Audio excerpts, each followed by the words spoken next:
नमस्कार। दमन जी के क्लासेज में आपका हार्दिक स्वागत है।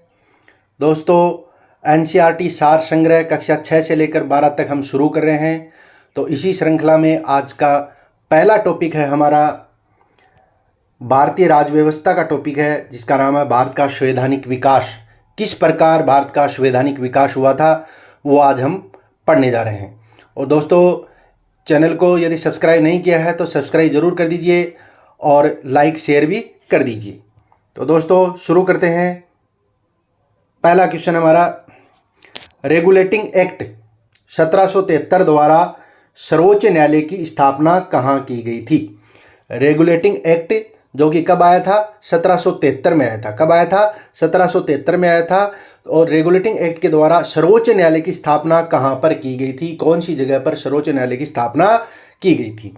तो दोस्तों, इसमें हमारा आंसर आ जाएगा कलकत्ता में की गई थी। और कब की गई थी? 1774 ईस्वी में। कलकत्ता में। और कब की गई थी? 1774 ईस्वी में। ठीक है। तो रेगुलेटिंग एक्ट कब आया था? 1773 में आया था। और इसके अंतर्गत भारत में पहली बार सर्वोच्च न्यायालय की स्थापना की गई थी। और सर्वोच्च न्यायालय की स्थापना कहाँ पर की गई थी? कलकत्ता में की गई थी। कब की गई थी? 1774 ईस्वी में की गई थी। नेक्स्ट है, भारतीयों को भारत के प्रशासन में भाग लेने का अधिकार किस अधिनियम के द्वारा प्राप्त हुआ? भारत में पहली बार भारतीयों को प्रशासन में भाग लेने का अधिकार किस अधिनियम के द्वारा प्राप्त हुआ था? Charter act 1833। ठीक है। चार्टर एक्ट 1833 के अंतर्गत यह प्रावधान किया गया था कि भारत के प्रशासन में भारतीय जो है वो भाग ले सकते हैं। यानी कि पहली बार भारतीय लोगों को भारत के प्रशासन में भाग लेने का अधिकार अंग्रेजों ने दिया था। कब दिया था? 1833 के चार्टर एक्ट के द्वारा। नेक्स्ट है, भारतीय विधान परिषद को बजट पर बहस करने की शक्ति किस अधिनियम के द्वारा प्राप्त हुई? भारतीय विधान परिषद को बजट पर बहस करने की शक्ति जो है, बजट पर बहस करने का अधिकार जो है, वो किस अधिनियम के द्वारा प्राप्त हुआ था? तो दोस्तों, भारत परिषद अधिनियम 1892। भारत परिषद अधिनियम 1892 के तहत भारतीय विधान परिषद को बजट पर बहस करने की शक्ति प्राप्त हुई थी। शक्ति अंग्रेजों के द्वारा दी गई थी।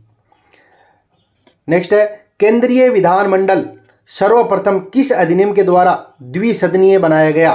केंद्रीय विधानमंडल सर्वप्रथम कौन से अधिनियम के द्वारा द्विसदनीय बनाया गया? 2 सदन बनाए गए। केंद्रीय विधानमंडल के व्यवस्थापिका के 2 सदन बनाए गए। किस अधिनियम के द्वारा बनाए गए थे? भारत शासन अधिनियम 1919। भारत शासन अधिनियम 1919 के तहत पहली बार भारत में व्यवस्थापिका को 2 सदनीय बनाया गया था। 2 सदन व्यवस्थापिका के बनाए गए थे। भारत के राष्ट्रपति को अध्यादेश जारी करने की शक्ति मूलतः किस अधिनियम से प्रेरित है? भारत का जो राष्ट्रपति, अभी जो भारतीय संविधान है उसमें व्यवस्था है कि यदि संसद का सत्र नहीं चल रहा हो और कोई कानून लाना हो तो राष्ट्रपति अध्यादेश जारी कर सकता है। ठीक है। तो ये जो शक्ति है राष्ट्रपति की, ये मूलतः किस अधिनियम से प्रेरित है, किस अधिनियम से ली गई है? तो दोस्तों, भारत शासन अधिनियम 1935। भारत शासन अधिनियम 1935 का जो अधिनियम था उससे प्रेरित है राष्ट्रपति की अध्यादेश की शक्ति। यानी कि राष्ट्रपति की जो अध्यादेश की शक्ति है वो कहां से ली गई है? भारत शासन अधिनियम 1935 से ली गई है। प्रांतों में द्वैध शासन व्यवस्था किस अधिनियम के द्वारा लागू की गई थी? प्रांतों में द्वैध शासन व्यवस्था किस अधिनियम के द्वारा लागू की गई थी? तो दोस्तों, भारत शासन अधिनियम के द्वारा 1919 में जो भारत शासन अधिनियम जारी हुआ था उसमें प्रांतों में द्वैध शासन की व्यवस्था शुरू की गई थी, लागू की गई थी। ठीक है। ध्यान रखना, प्रांतों में, ये याद रखना, इसमें प्रांतों में द्वैध शासन व्यवस्था किस अधिनियम द्वारा लागू हुई? 1919 के अधिनियम के द्वारा। और इसका अगला क्वेश्चन है, केंद्र में द्वैध शासन व्यवस्था किस अधिनियम के द्वारा लागू की गई थी? भारत शासन अधिनियम 1935 के अंतर्गत। ठीक है। तो 2 क्वेश्चन है, दोनों जुड़े हैं, इंपॉर्टेंट है। प्रांतों में द्वैध शासन 1919 का अधिनियम और केंद्र में द्वैध शासन व्यवस्था 1935 का अधिनियम। ब्रिटिश भारत में किस अधिनियम में संघीय शासन का प्रावधान था? संघीय शासन का प्रावधान कौन से अधिनियम के द्वारा दिया गया था? 1935 बाल शासन अधिनियम 1935 के तहत संघीय शासन का प्रावधान रखा गया था भारत में। नेक्स्ट है अखिल भारतीय संघ स्थापित करने का प्रावधान किस अधिनियम में दिया गया था? अखिल भारतीय संघ स्थापित करने का जो व्यवस्था थी, प्रावधान था, वो किस अधिनियम में दिया गया था? बाल शासन अधिनियम 1935 में अखिल भारतीय संघ की स्थापना करने का प्रावधान दिया गया था। एक निर्वाचित संविधान सभा द्वारा भारत के संविधान का निर्माण करने का प्रस्ताव किसके द्वारा दिया गया था? एक प्रस्ताव दिया गया जिसमें यह बात रखेगी कि भारतीय संविधान का जो निर्माण है वो एक निर्वाचित संविधान सभा द्वारा किया जाएगा। तो ये जो प्रस्ताव है ये किसमें दिया गया? ये क्रिप्स मिशन के द्वारा दिया गया। क्रिप्स मिशन के द्वारा यह प्रस्ताव दिया गया कि भारत के संविधान का निर्माण कौन करेगा? एक निर्वाचित संविधान सभा भारत के संविधान का निर्माण करेगी। यह व्यवस्था, यह प्रावधान किस में दिया गया? क्रिप्स मिशन के द्वारा दिया गया। नेक्स्ट है भारतीय संविधान सभा का गठन किस अधिनियम के अंतर्गत हुआ था? भारतीय संविधान सभा का गठन जो था वो किसके अंतर्गत किया गया था? कौन सी योजना में किया गया था? किस योजना के अंतर्गत भारतीय संविधान सभा का गठन किया गया था? तो दोस्तों कैबिनेट मिशन जो कि कब आया था? 1946 में आया था।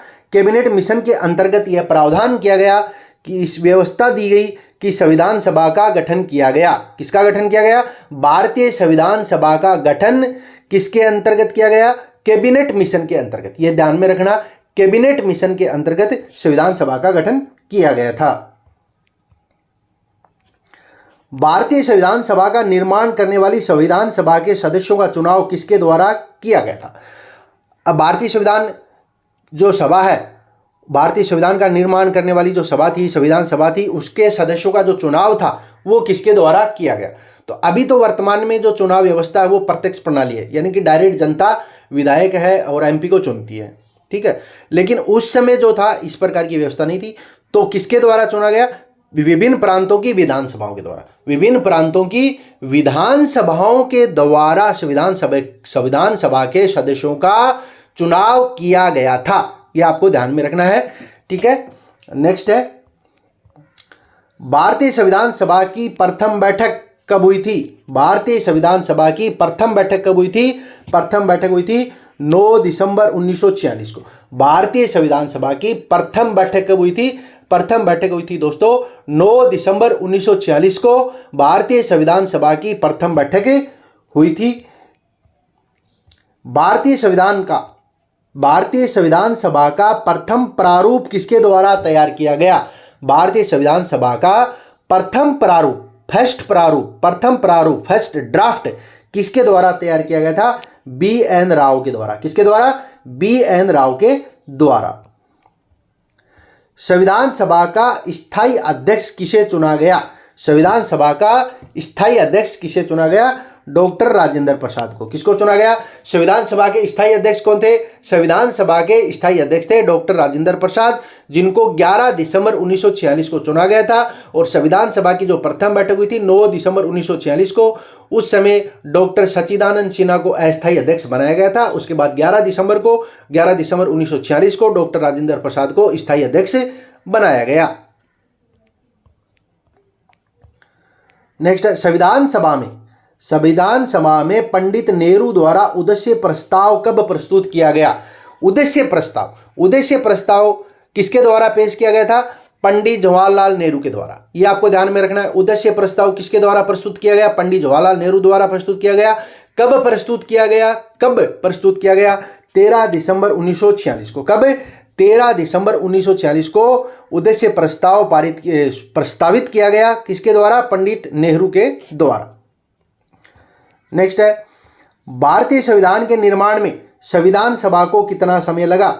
भारतीय संविधान के निर्माण में भारतीय संविधान सभा को कितना समय लगा था? तो दोस्तों 2 वर्ष 11 माह और 18 दिन में भारत का संविधान बनकर के तैयार हो गया था। कितने दिन में? 2 वर्ष 11 माह और 18 दिन में भारत का संविधान बनकर के तैयार हुआ था।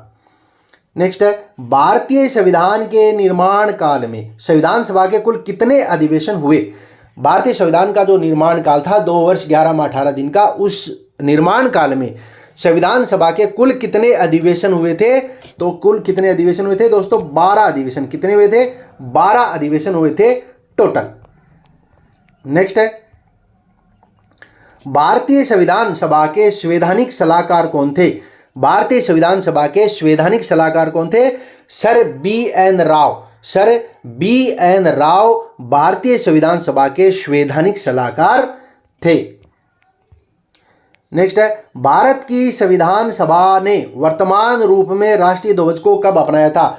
जो हमारा राष्ट्रीय ध्वज है तिरंगा, जिसके 3 पट्टियां होती हैं, बीच में चक्कर होता है, ठीक है। तो ये जो वर्तमान का जो ध्वज अपना, वो ध्वज संविधान सभा ने कब अपनाया था?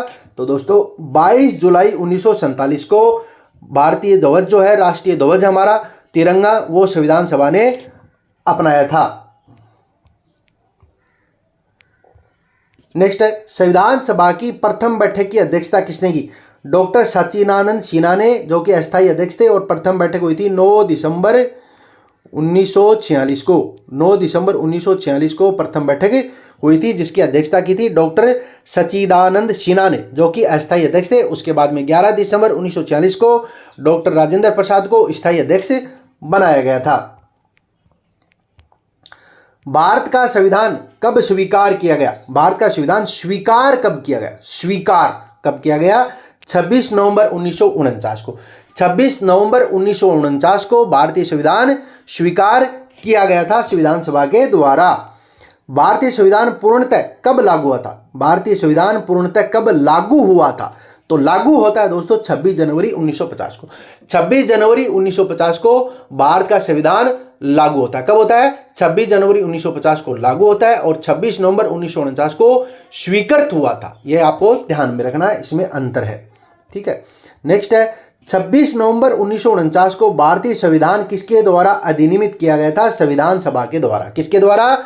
26 नवंबर 1949 को जो संविधान स्वीकार किया गया था, वो किसके द्वारा अधिनियमित किया गया था? संविधान सभा के द्वारा। नेक्स्ट है, जनगण मन को भारत के राष्ट्रगान के रूप में कब अपनाया गया था? जनगण मन जो कि हमारा राष्ट्रगान है, उस राष्ट्रगान को भारत के राष्ट्रगान के रूप में कब अपनाया गया था? 24 जनवरी 1950 को राष्ट्रगान के रूप में जनगण मन को अपनाया गया था। भारत सरकार द्वारा अशोक स्तंभ को राष्ट्रीय चिन्ह के रूप में कब अंगीकृत किया गया, यानी कि स्वीकार किया गया? भारत सरकार द्वारा अशोक स्तंभ को राष्ट्रीय चिन्ह के रूप में कब स्वीकार किया गया? 26 जनवरी 1950 को। कब? 26 जनवरी 1950 को। संविधान सभा की सलाहकार समिति के अध्यक्ष कौन थे? संविधान सभा की सलाहकार समिति, दोस्तों भारतीय जो संविधान का जब निर्माण हुआ था, तो उसमें बहुत सारी समितियां बनाई गई थी, अलग अलग विभाग बांटे गए, अलग अलग कार्य बांटे गए, तो अनेक प्रकार की समितियां बनाई गई थी। तो उसमें से एक समिति सलाहकार समिति। तो सलाहकार समिति के अध्यक्ष कौन थे? सरदार वल्लभ भाई पटेल सलाहकार समिति के अध्यक्ष थे। संविधान सभा की झंडा समिति के अध्यक्ष कौन थे? संविधान सभा की झंडा समिति के अध्यक्ष थे डॉक्टर राजेंद्र प्रसाद। झंडा समिति के अध्यक्ष कौन थे?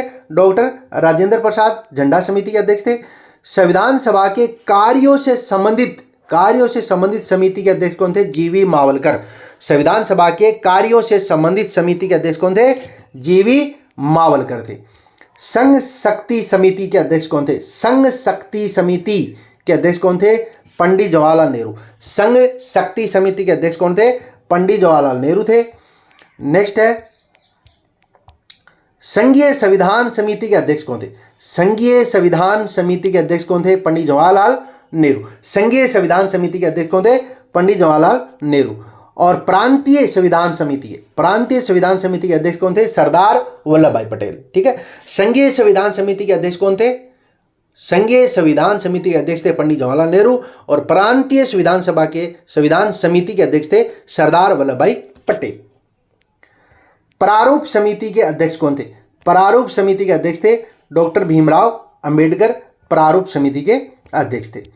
मौलिक अधिकारों एवं अल्पसंख्यकों संबंधी परामर्श समिति के अध्यक्ष कौन थे? मौलिक अधिकारों और अल्पसंख्यकों को संबंधी जो परामर्श समिति थी उसके अध्यक्ष कौन थे? सरदार वल्लभ भाई पटेल। नेक्स्ट है प्रक्रिया नियम समिति के अध्यक्ष कौन थे? डॉक्टर राजेंद्र प्रसाद। राज्यों के लिए समिति के अध्यक्ष कौन थे? पंडित जवाहरलाल नेहरू। राज्यों की समिति के अध्यक्ष कौन थे? पंडित जवाहरलाल नेहरू। संचालन समिति के अध्यक्ष कौन थे? डॉक्टर राजेंद्र प्रसाद संचालन समिति के अध्यक्ष थे। प्रारूप समिति का गठन कब किया गया था? प्रारूप समिति का गठन किया गया था 29 अगस्त 1947 को और इसके अध्यक्ष कौन थे? डॉक्टर भीमराव अंबेडकर। प्रारूप समिति का गठन हुआ कब था? 29 अगस्त 1947 को और इसके अध्यक्ष कौन थे? अध्यक्ष थे इसके डॉक्टर भीमराव अंबेडकर। डॉक्टर भीमराव अंबेडकर का संविधान सभा में निर्वाचन किस प्रेसिडेंसी से हुआ था? किस प्रेसिडेंसी से भीमराव अंबेडकर का निर्वाचन संविधान सभा के लिए हुआ था? पहले बम्बई प्रेसिडेंसी से हुआ था 1947 से 1950 के, और उससे पहले बंगाल से हुआ था 1946 से 1947 तक। यानी कि 2 प्रेसिडेंसी से इनका निर्वाचन हुआ था। पहले तो बंगाल से हुआ था और उसके बाद में बम्बई से हुआ था। तो दोस्तों ये था अपना भारतीय राज्य व्यवस्था का एक महत्वपूर्ण टॉपिक, संविधान का विकास। दोस्तों वीडियो कैसा लगा कमेंट करके जरूर बताएं। जल्द मिलते हैं नेक्स्ट वीडियो में, तब तक के लिए जय हिंद, जय भारत,